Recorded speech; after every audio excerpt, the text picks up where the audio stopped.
지금 이 시간 여러분이 주목하는 뉴스 만나보겠습니다. 축구대표팀 내 이른바 하극상 논란으로 무리를 빚은 이강인 선수가 손흥민 선수를 직접 찾아가 사과했습니다. 손흥민 선수도 이강인 선수를 특별히 보살피겠다고 화답했는데요. 여론의 포화를 맞고 있는 이강인 선수를 너그러이 용서해달라고 부탁하기도 했습니다. 둘은 축구로 많은 사랑을 받고 있음에도 소란을 일으켜 죄송하다며 팬들에게도 나란히 사과했습니다. 정주희 기자입니다. 이강인은 자신의 SNS에 경솔한 행동으로 팀 전체와 축구팬 여러분께 큰 실망을 끼쳐드렸다며 다시 고개를 숙였습니다.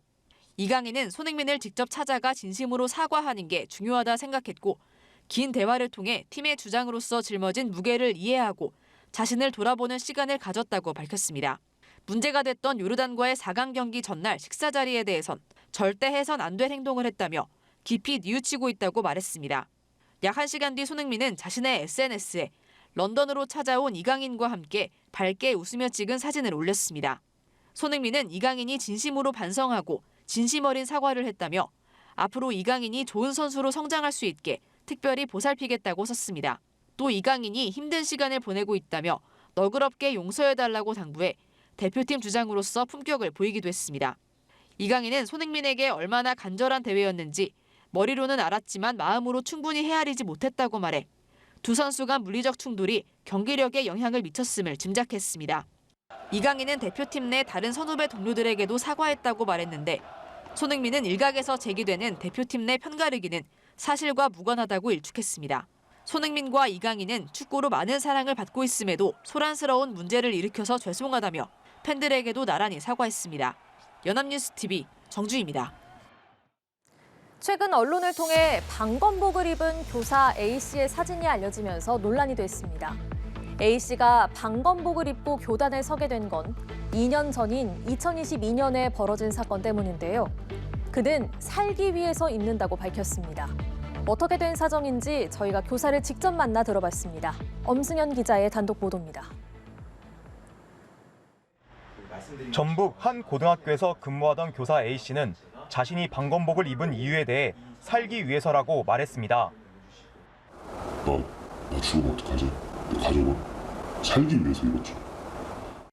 그가 방검복을 입게 된 건 2년 전인 2022년으로 거슬러 올라갑니다. 당시 학교 내에서 흡연 문제를 지도하던 중 한 학생과 언쟁이 벌어졌고 이후 해당 학생과의 감정의 골이 깊어진 것입니다. 특히 지난해 9월에는 체육 시간에 불성실한 수업 태도를 두고 교사가 훈계를 하자 학생이 흉기로 살해하겠다며 이를 여러 학생들에게 말하기까지 했다고 교사는 전했습니다. 학교장과 면담을 통해 살해 협박을 한 학생과의 분리 조치 및 특별 휴가 등을 요청했지만 즉각 받아들여지지는 않았습니다. 그 사이 계속된 불안감과 공포, 그리고 가족의 요청에 의해 교사는 결국 방검복을 입게 된 것입니다. 이 살해 협박까지 있고 위급한 상황이라고도 누차 전달했음에도 받아들여지지 않고 제가 너무 힘든 모습을 오랫동안 지켜봤던 아내도 이제 매우 불안해하는 거죠. 그러면서 이걸 입지 않으면 학교를 가지 말라는 둘 사람을. 이후 학교 교권보호위원회가 열렸고 해당 학생에게 출석 정지 권고 조치가 내려졌으나 학생 측은 불복해 행정심판을 제기하고 또 교사를 아동학대 혐의로 고소하기까지 했습니다. 그리고 교사는 살해 협박 등의 혐의로 학생을 고소한 상황. 교사 A씨는 이러한 일련의 과정에 대해 안타까워하면서도 우리 교육 현장이 서로 보호할 수 있는 곳이 되기를 소망한다고 말했습니다. 이 일은 안타까운 일이죠. 저한테 그렇게 했다고 학생이 비난받기를 바란 것도 아니고요. 인권법적으로 어떻게 나눠서 누구 잘잘못이 아니라 모두가 잘못을 하고 있고 모두가 바뀌어가야겠죠. A 교사는 8년간 몸담았던 교단을 떠날 생각이라고 밝혔습니다. 연합뉴스TV 엄승현입니다. 정부가 20년 만에 비수도권 중심으로 그린벨트를 해제합니다. 지자체가 지역경제 기여도가 큰 사업을 기획하면 그린벨트 해제 총량에서 제외하고 지역 특성에 맞게 환경 등급을 탄력적으로 조정할 수 있게 됩니다. 농촌 소멸에 대응하기 위해 농지 이용 규제도 완화하는데요. 수직 농장과 도시민의 임시거주 시설이 허용됩니다. 보도에 박효정 기자입니다. 울산은 전체 행정구역 269제곱미터 가운데 25%가 그린벨트로 묶였습니다. 이 가운데 개발이 불가능한 환경평가 1, 2등급 비율이 81%에 달해 산업단지로 조성하거나 편의시설로 활용하기가 어렵습니다. 정부가 20년 만에 비수도권 중심으로 그린벨트를 해제합니다. 지자체가 지역경제 기여도가 큰 사업을 기획하면 그린벨트 해제 총량에서 제외하고 1, 2등급지라도 지역 특성에 맞게 환경 등급을 탄력적으로 조정합니다. 지역에 할당된 해제 가능 총량과 관계없이 그린벨트를 해제할 수 있도록 하겠습니다. 20년간 경직적으로 운영되어 온 환경등급 평가 체계도 보다 합리적으로 개선하기 위해 전문기관과 함께 대안을 연구 검토하겠습니다. 정부는 새로운 토지 규제는 원칙적으로 금지하고 기존 규제는 일몰제를 도입해 존속 여부를 5년마다 결정하기로 했습니다. 농촌 소멸에 대응하기 위해 농지 이용 규제도 합리적으로 완화합니다. 수직 농장을 허용해 컨테이너와 건축물을 농지에 지을 수 있게 하고 도시민이 농촌을 찾도록 숙박이 가능한 임시 거주시설을 설치할 수 있게 합니다. 이 밖에 도로와 상하수도 등 기반시설이 확보된 곳은 공장 건폐율을 최대 70%까지 완화해 기업이 생산시설을 짓도록 유도하고 3헥타르 미만 자투리 농지에는 병원과 체육관을 조성할 수 있게 합니다. 연합뉴스TV 박효정입니다.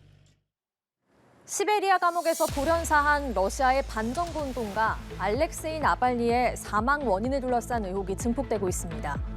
일각에선 나발니가 옛 소련 시절 KGB 요원들이 사용했던 원펀치 살인 기술에 당했을 수 있다는 주장도 제기됐는데요. 원펀치는 심장을 주먹으로 타격해 살해하는 암살 기술로 나발니 시신에서 발견된 것으로 전해진 멍자국과 관련이 있다는 분석이 나왔습니다. 이준삼 기자입니다. 국제사회가 연일 철저한 조사를 촉구하고 있지만 나발리의 구체적인 사망 원인은 여전히 베일에 쌓여 있습니다. 러시아 측은 나발리가 산책 후 의식을 잃은 뒤 숨졌다고 발표했고 국영 매체는 사인이 혈전 때문이라고만 보도했습니다. 하지만 시신에서 멍자국 등이 발견됐다는 외신 보도가 나오면서 의문은 더욱 커지고 있습니다. 라트비아의 한 독립 매체는 익명의 제보자를 인용해 나발리 시신에서 경련과 관련 있는 멍자국들이 발견됐다고 전했는데 일각에선 이 멍자국들이 암살설을 뒷받침한다는 분석도 나오고 있습니다. 러시아 인권운동가 블라디미르 오세크키는 나발리가 갇혔던 시베리아 수용소의 소식통을 인용해 이 멍자국들이 과거 KGB 특수요원들이 사용했던 원펀치 기술과 일치한다고 주장했습니다. 이 암살술은 심장을 주먹으로 타격해 살해하는 것으로 오세크키는 나발리가 숨지기 전 영하 27도까지 떨어질 수 있는 야외 독방에 2시간 30분 이상 갇혀 있었다고 말했습니다. 생전 나발리는 힘겨운 옥중 투쟁을 이어가면서도 한국과 대만이 이룬 민주화 성과에 주목했던 것으로 알려졌습니다. 나발리는 작년 9월 언론계 지인에게 보낸 편지에서 한국과 대만이 독재에서 민주주의로 이행할 수 있었다면 아마도 러시아 또한 그렇게 할 수 있을 것이라고 썼습니다. 인권 변호사로 활동하며 러시아 국영기업과 고위 관료의 부정부패를 폭로해온 나발리는 푸틴 대통령의 최대 정적으로 꼽혀왔습니다. 연합뉴스 이준삼입니다. 중국 남북 간 온도차가 90도까지 벌어지는 신기록이 나왔습니다. 북서부 신장에는 며칠째 영하 50도의 한파가 몰아치고 있는데 남쪽은 38도를 기록하는 이상고온 현상이 나타난 겁니다. 한파와 폭설이 이어지는 지역 곳곳에선 각종 사고가 속출하고 남쪽에선 산불이 발생하는 등 피해가 잇따르고 있습니다. 베이징에서 배삼진 기자입니다.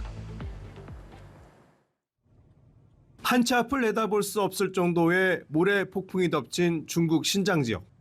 황색 도시를 벗어나는가 싶더니 어느새 기온이 영하 50도까지 급강하였습니다. 폭설에 파묻힌 차를 꺼내는 것도 경찰의 업무. 이렇게 류창현에서만 천여 대의 차량이 발이 묶이면서 여행객들은 급하게 대피소로 자리를 옮겼습니다. 끝없이 펼쳐진 눈밭 위로 길을 내고 있는 야생 늑대들. 동물들에게도 혹한의 겨울입니다. 다행히 가축들은 무사히 대피했습니다. тиімділік бәрінен игіліктен келеміз. Қазір енді бүгін түні соғымыз 52 градусқа шықты. Сонда енді малымыз осы жылымық қорада тұр қазір енді. Далаға шығарғанымыз жоқ кешеден бері. Сонымен жем-шөбіміз де қазір жетерлікті жақсы. 신장에서 시작된 한파와 폭설은 중동부 지역까지 확대되면서 사흘 연속 6개 기상특보가 7개 성에 발효 중입니다. 산둥성과 허난성, 허베이성은 폭설이, 상하이와 저장성, 장시성 등에는 폭우가 쏟아지면서 전국 190개 고속도로가 통제됐고 열차도 일부 지연 운행됐습니다. 장수성의 병원에서는 눈의 무게를 이기지 못해 지붕이 무너지는 피해가 발생했습니다. 눈비가 잘 오지 않는 베이징에서도 밤새 10cm가 넘는 눈이 내리면서 이렇게 이면도로에는 많은 눈이 쌓여 있는 모습을 볼 수 있습니다. 일부 지역에서는 기온 급강하로 비가 얼음알갱이로 바뀌는 현상까지 나타났습니다. 当高空中的冰晶和雪花经过暖层之后，会出现一个融化，在到达地面之前呢，如果它有一个重新冻结的过程，落到地面就是冰粒。 반면 남쪽 구이저우 성에서는 기온이 38도까지 치솟는 이상 고온으로 곳곳에서 산불이 발생하는 등 피해가 잇따랐습니다. 베이징에서 연합뉴스 TV 배삼진입니다.